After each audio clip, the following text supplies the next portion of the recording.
तो hello guys, मेरा नाम है प्रिंस और आप देख रहे हैं एनिमे समीक्षा। चलिए वीडियो को शुरू करते हैं। तो एपिसोड के स्टार्ट में हम ओरुन के पास्ट का एक सीन देखते हैं जहां पर ओरुन और ओलिवर दोनों स्वॉर्ड फाइट कर रहे होते हैं और कुछ लोग उनको देख रहे होते हैं। फिर हम देखते हैं कि ओलिवर ओरुन को हरा देता है और ये देखकर वो लोग कहते हैं कि ये लड़का हमारे सपने को पूरा कर सकता है। फिर हम देखते हैं कि ओरुन के हारने से ओलिवर उस पर गुस्सा होता है और उससे कहता है कि तुम तो इससे कई ज्यादा स्ट्रॉन्ग हो, तो तुम्हें हुआ क्या है। तो ओरुन उससे कहता है कि तुम मुझे ओवर एस्टिमेट कर रही हो और हाँ, भले ही मैं ज्यादा स्ट्रॉन्ग होता था लेकिन अब तुम मुझसे भी ज्यादा स्ट्रॉन्ग हो चुके हो। हम देखते हैं कि ओलिवर ओरुन की बात नहीं मानता और गुस्से में वहाँ से चला जाता है। फिर ओरुन खुद से कहता है कि ओलिवर, मैं तुमको मारना नहीं चाहता। तभी हम देखते हैं कि वहाँ पर एक लड़की शियोन आती है और वो ओरुन से कहती है कि हारने पर बुरा लगता है ना। तो ओरुन कहता है कि क्या तुम मेरी फाइट देख रही थी। तो वो कहती है कि हाँ, तुम काफी कूल दिख रहे थे। वो कहती है कि मैं तुम्हारी रियल स्ट्रेंथ को जानती हूँ। तो ओरुन कहता है कि नहीं, मेरे पास काफी कम स्ट्रेंथ है और ऐसा मेरा दिल कमजोर होने की वजह से है। वो कहता है कि जिस तरह से वो बड़े लोग मेरी स्ट्रेंथ को देखते हैं वो मुझे डराता है, लेकिन अब ओलिवर उस बर्डन को कैरी कर रहा है और ये मेरा फॉल्ट है, तो मुझे उसकी हेल्प करनी चाहिए। तभी शियोन उससे कहती है कि मैं तुम्हें अकेला नहीं छोड़ूंगी, मैं भी स्ट्रॉन्ग बनूंगी ताकि मैं तुम्हारे साथ रह सकूं और हम साथ में उनकी धुलाई कर सके। तभी हम देखते हैं कि शियोन उनसे काफी कुछ कहती है लेकिन उसमें कुछ वर्ड्स हमको दिखाई नहीं जाते। फिर अगली सीन में हम साउदर्न रीजन के गिल्ड मास्टर को ग्रैंड मास्टर के सामने देखते हैं और फिर गिल्ड मास्टर उससे कहते हैं कि 3 दिन पहले एक एडवेंचरर ने अकेले ब्लैक ड्रैगन को हरा दिया था और ये एक इमरजेंसी की वजह से हुआ था। ब्लैक ड्रैगन फ्लोर 92 से बाहर आ गया था।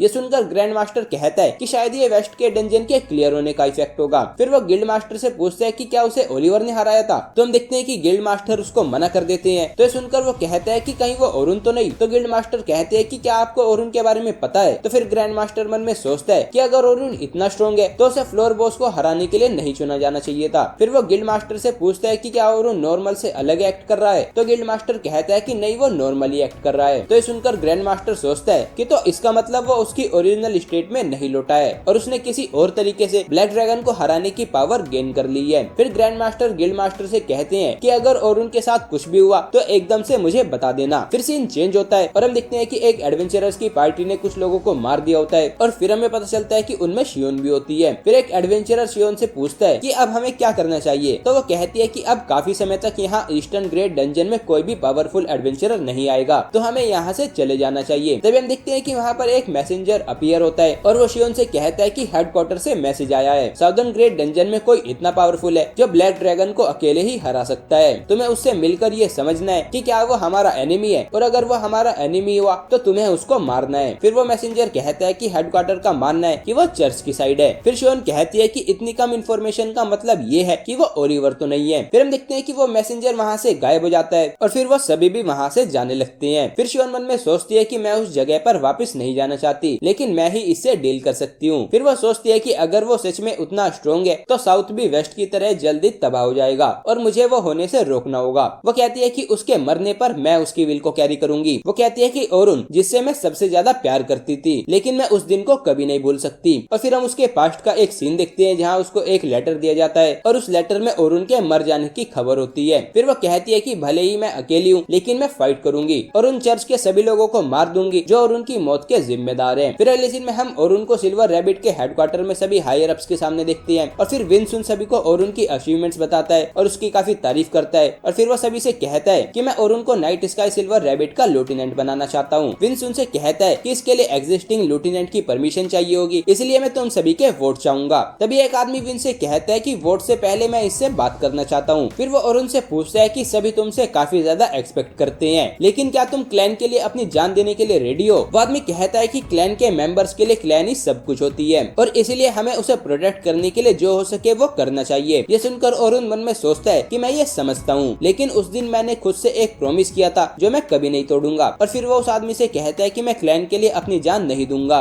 और उनसे कहता है कि मैं यहाँ पर उन्हें प्रोटेक्ट करने के लिए हूँ जिनकी मैं केयर करता हूँ। मैं अपने कॉमरेड्स को प्रोटेक्ट करने के लिए कुछ भी करूंगा। फिर ओरुन हमें बताता है कि वो स्ट्रॉन्ग बनेगा और जिनकी केयर करता है उनको प्रोटेक्ट करेगा। ये वो प्रॉमिस था जो उसने खुद से किया था। और फिर वो आदमी ओरुन से पूछता है कि तुम क्लैन के नहीं बल्कि क्लैन के मेंबर्स की बात कर रही हो, है ना। तो ओरुन कहता है कि हाँ, मैं उन्हें एंड तक प्रोटेक्ट करूंगा। तो हम देखते हैं कि उस आदमी को ओरुन का आंसर पसंद आता है और फिर हम देखते हैं कि उनकी वोटिंग हो जाती है और वो ओरुन के फेवर में गई होती है। फिर अगले सीन में हम देखते हैं कि सेल्मा ओरुन को यूनिट 1 से मिलवाने ले जा रही होती है और फिर तभी हम देखते हैं कि वहाँ पर एक लड़की आती है और वो सेल्मा को रोककर उससे कहती है कि मुझे हमारे नए लेफ्टिनेंट से कुछ बात करनी है। फिर सेल्मा और उनको बताती है कि ये एस्टेला है, ये हमारे एडवेंचरर मैनेजमेंट डिवीजन के साथ है। फिर एस्टेला और उनसे पूछती है कि क्या तुम टीचिंग में अच्छे हो, तो और उससे पूछता है कि क्या तुम ये चाहती हो कि मैं किसी को टीच करूं, तो वो कहती है कि हाँ, एक नई पार्टी है जिनके लिए मुझे तुम्हारी हेल्प चाहिए। और उन पूछता है कि लेकिन क्या ये यूनिट 1 के साथ इंटरफेयर नहीं करेगा, तो सेल्मा और उनसे कहती है कि यहाँ पर तुम्हें हीरोज पार्टी से ज्यादा फ्री टाइम मिलेगा। और फिर एस्टेला उसे बताती है कि हमने लगातार 3 बार से ज्यादा डंजन में जाना बैन किया हुआ है। तुम देखते हैं कि ये सुनकर ओरुन मान जाता है और फिर एस्टेला वहाँ से चली जाती है। फिर सेल्मा ओरुन को एक रूम में ले आती है जहाँ पर सिल्वर रैबिट की सबसे स्ट्रॉन्गेस्ट पार्टी यूनिट 1 होती है। और फिर हम देखते हैं कि वो सभी ओरुन को अपना इंट्रोडक्शन देते हैं और हम देखते हैं कि पहले एक लड़की ओरुन को बताती है कि मेरा नाम रेन ह्यूवेल है और मैं 24 साल की एक मेज हूँ। फिर दूसरी लड़की ओरुन को बताती है कि मेरा नाम लुक्रेशिया ओटिस है और मैं 18 साल की हीलर हूँ। फिर वो लड़का ओरुन को बताता है कि मेरा नाम विल है और मैं एक डिफेंडर हूँ और मैं 20 साल का हूँ। फिर सेल्मा ओरुन को बताती है कि मेरा नाम सेल्मा क्लोडल है और मैं इस पार्टी की लीडर और एक एन्चेंटर हूँ। फिर ओरुन भी उनको बताता है कि उसका नाम ओरुन डूरा है और वो 18 साल का एक फ्रंट लाइन अटैकर है। फिर ओरुन उनसे कहते हैं कि मैं तुम सबके लेवल पर आने के लिए अपना बेस्ट करूंगा। तो सुनकर सेल्मा उससे कहती है कि तुम्हें इतना फॉर्मल होने की कोई जरूरत नहीं है। तभी विल ओरुन से पूछता है कि तुमने ब्लैक ड्रैगन को कैसे हराया था, तो ओरुन उनसे कहता है कि मैं उसे अपनी 2 ओरिजिनल स्पेल की वजह से हरा पाया था। ओरुन कहता है कि पहली स्पेल इम्पैक्ट है, वो किसी भी इक्विपमेंट या मैजिक के इफेक्ट को 100 टाइम्स तक बढ़ा देती है और दूसरी स्पेल ऐसी है जिसे मैं बार बार कास्ट करके अपने सपोर्ट मैजिक के इफेक्ट को बूस्ट कर सकता हूँ और ब्लैक ड्रैगन के समय पर मैंने अपने बफ्स को बूस्ट करके 32 टाइम्स तक बढ़ा दिया था। हम देखते हैं कि ये सुनकर वो सभी लोग शॉक हो जाते हैं और फिर ओरुन कहता है कि लेकिन उसे मैं सिर्फ खुद पर ही यूज कर सकता हूँ और उससे मुझ पर काफी ज्यादा स्ट्रेस पड़ता है, तो मैं उसे ज्यादा समय तक यूज करके फाइट नहीं कर सकता। फिर लुक्रेशिया उसे कहती है कि अगर तुम इतने स्ट्रॉन्ग हो तो तुम पार्टी में बाकी की पोजीशन भी हैंडल कर सकते हो। तो उन्हें बताता है कि भले ही मैं कितना भी ट्राई कर लूं लेकिन मैं सिर्फ मिड रैंक मैजिक ही यूज कर सकता हूँ। हम देखते हैं कि ये सुनकर वो सभी शॉक हो जाती है और फिर ओरुन उनसे कहता है कि भले ही मैं हायर रैंक मैजिक यूज नहीं कर सकता लेकिन मेरे पास मेरे ओरिजिनल स्पेल्स हैं, तो मुझे लगता है कि मैं यूजलेस नहीं हूँ। फिर रेन ओरुन से कहती है कि तुमने काफी मेहनत की है, तो मैं होप करती हूँ कि तुम हायर रैंक मैजिक भी यूज कर पाओ। फिर लुक्रेशिया ओरुन से पूछती है कि क्या तुम्हारे पास कोई स्पेशल एबिलिटी है, तो ओरुन हाँ कहता है। तो सुनकर विल कहता है कि तो अब यूनिट 1 में 3 लोग हैं जिनके पास स्पेशल एबिलिटी है। ओरुन पूछता है कि बाकी कौन लोग हैं, तो सेल्मा उससे कहती है कि तुम्हारा वो डंजन में देखना ज्यादा सही रहेगा। फिर सेल्मा कहती है कि मैं चाहती हूँ कि हम कल ग्रेट डंजन में जाकर साथ में काम करना सीखे। तो ओरुन उनसे कहता है कि ब्लैक ड्रैगन के साथ फाइट में मेरा वेपन टूट गया था, तो डंजन में जाने से पहले मुझे नया वेपन खरीदना होगा। तो सुनकर रेन उससे कहती है कि इसमें तो कई दिन लग जाएंगे। तो ओरुन कहता है कि मेरा वेपन कोई स्पेशल नहीं होता, मैं किसी भी स्टोर से जाकर नया खरीद सकता हूँ। तो सुनकर रेन उससे कहती है कि आज से तुम सिल्वर रैबिट के स्टार मेंबर हो, तो तुम कोई छोटा मोटा वेपन यूज नहीं कर सकते। फिर हम देखते हैं कि वो ओरुन को सिल्वर रैबिट के ब्लैक स्मिथ आरान के पास लाते हैं ताकि वो ओरुन के लिए वेपन बना सके और फिर ओरुन आरान से उसकी सिल्वर रैबिट में पोजीशन के लायक एक स्वॉर्ड बनाने के लिए कहता है। तो आरान कहता है कि एक प्रॉब्लम है, वो कहता है कि ओरुन के लिए स्वॉर्ड डंजन के डीपर फ्लोर के मटेरियल से बनाई जानी चाहिए, लेकिन मेरे पास वो सभी मटेरियल्स खत्म हो गई हैं, तो तुम्हें वो लाने होंगे। हम देखते हैं कि ये सुनकर ओरुन उन्हें एक ब्रेसलेट दिखाकर कहता है कि मेरे पास डीपेस्ट लेवल के काफी सारे मटेरियल्स हैं और फिर हम देखते हैं कि ओरुन उस ब्रेसलेट से वहाँ पर काफी सारे हाई क्वालिटी मटेरियल्स निकाल देता है और उन्हें देखकर वो सभी शॉक हो जाती हैं। फिर ओरुन उन्हें बताता है कि जब वो हीरोज पार्टी में था उस समय पर उसे वो मिले थे लेकिन उसने कभी उनको यूज नहीं किया। फिर वो सभी देखते हैं कि वहाँ पर ब्लैक ड्रैगन का स्केल भी होता है और उसे देखकर वो सभी काफी ज्यादा शॉक हो जाती हैं। ये देखकर ओरुन मन में सोचता है कि ब्लैक ड्रैगन ने इनके पार्टी मेंबर को मार दिया था, तो शायद मैंने इन्हें वो बात याद दिला दी है। तभी रेन ओरुन से कहती है कि ये तो काफी अच्छी बात है, अब तुम ब्लैक ड्रैगन के स्केल से सबसे स्ट्रॉन्ग स्वॉर्ड बना सकते हो। ये सुनकर ओरुन मन में सोचता है कि मेरे लिए ये अपनी सैडनेस को शो नहीं कर रही। फिर आरान ओरुन से कहता है कि मैं ब्लैक ड्रैगन के स्केल से तुम्हारी स्वॉर्ड बना दूंगा,